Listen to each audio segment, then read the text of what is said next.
आज Doubtnut app download करें। Doubtnut पर अपने सभी गणित, रसायन विज्ञान, भौतिक विज्ञान और जीव विज्ञान के डाउट्स का करो सफाया। बस प्रश्न की फोटो खींचो, एक ही प्रश्न को क्रॉप करो और तुरंत वीडियो सोल्यूशन पाओ। अभी डाउनलोड करें। हेलो फ्रेंड्स, हमारा क्वेश्चन है एक 20 सेंटीमीटर फोकस दूरी वाले अवतल लेंस को एक समतल दर्पण के साथ संपर्क में रखा जाता है।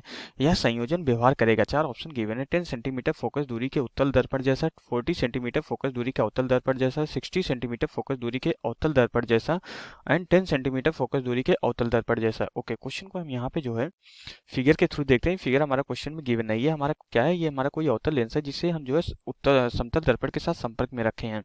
तो हमारा जो ये अवतल लेंस है, इसकी फोकस दूरी क्वेश्चन में कितनी गिवन है, हमारी अवतल लेंस की फोकस दूरी कितनी गिवन है, 20 सेंटीमीटर गिवन है। और हमें पता है अवतल लेंस की जो फोकस दूरी होती है हम उसको क्या लेते हैं, ऋणात्मक लेते हैं, क्योंकि हमारा ये क्या करता है, रेज को जो है फैलाने का काम करता है। तो जो भी लेंस हमारे रेज को फैलाता है उसकी फोकस दूरी हमारी क्या होती है, ऋणात्मक होती है।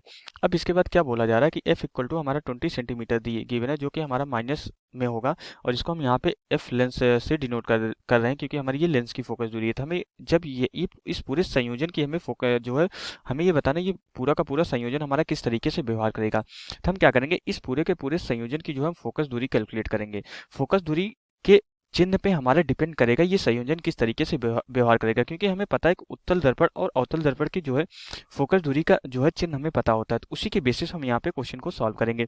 तो हमारे यहाँ पे संयोजन की फोकस दूरी हम किस तरीके से कैलकुलेट करेंगे, अब ये देखते हैं। अब यहाँ पे क्या हो रहा है कि हमारी जो है, अगर यहाँ पे जो ये हमारी प्रिंसिपल एक्सिस है, ये हमारी मुख्य अक्ष है, तो मुख्य अक्ष के समांतर आने वाली प्रकाश की किरणें क्या होगी, यहाँ से आके टकराएंगी। टकराने के बाद क्या होगा कि ये क्या करेगा, यह जो हमारा अवतल लेंस है किरणों को फैलाने का काम करता है। तो यहाँ से जो है टकराने के बाद जो है इस तरीके से हमारी जो है किरण फैल जाएगी।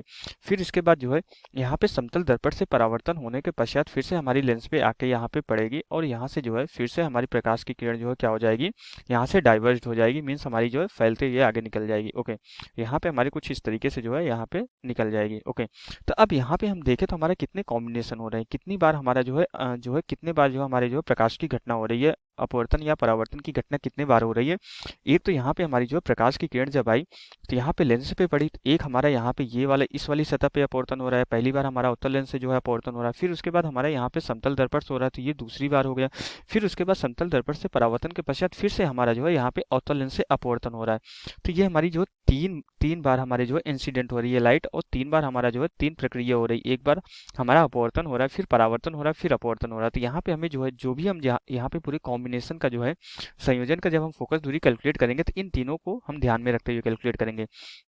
तो यहाँ से हमारा क्या हो जाएगा कि अगर फोकस दूरी अगर हम कैलकुलेट करना चाहेंगे तो इसको किस तरीके से कैलकुलेट करेंगे, 1/f इक्वल टू हमारा कितना हो जाएगा, पहली बार जो संयोजन हमारा अपवर्तन हो रहा है और लेंस से हो रहा था हम इसकी फोकस दूरी लिखेंगे। तो 1 बाई जो है यहाँ पे लेंस की फोकस दूरी, फिर उसके बाद यहाँ पे समतल दर्पण से परावर्तन हो रहा है तो फिर 1 बाई समतल दर्पण की फोकस दूरी, फिर उसके बाद लेंस से फिर से अपवर्तन हो रहा है तो फिर से हम यहाँ पे 1 बाई जो है लेंस की फोकस दूरी। तो ये फॉर्मूला हम यूटिलाइज करते हैं जब भी हम संयोजन में जो है फोकस दूरी कैलकुलेट करते हैं। तो जितनी बार हमारा अपवर्तन होता है, जितनी बार घटना होती है जो है अपवर्तन या परावर्तन की, उतनी बार हम इस तरीके से उसको लिखते हैं।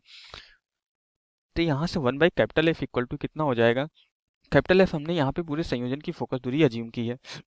तो यहाँ से ये कितना हो जाएगा, हमारे ये 2/F1 हो जाएगा, प्लस हमारा जो है यहाँ पे 1/FM हो जाएगा। FM हमारी क्या है, दर्पण की फोकस दूरी है, और यहाँ पे FL क्या है, हमारी लेंस की फोकस दूरी है। ओके, और हमें पता होती है कि जो हमारी दर्पण की फोकस दूरी होती है, क्योंकि इसकी वक्रता त्रिज्या हमारी जो अनंत होती है, तो इसलिए यहाँ पे फोकस दूरी समतल दर्पण की जो फोकस दूरी होती है हमारी क्या होती है, इनफाइनाइट होती है, हमें पता होता है।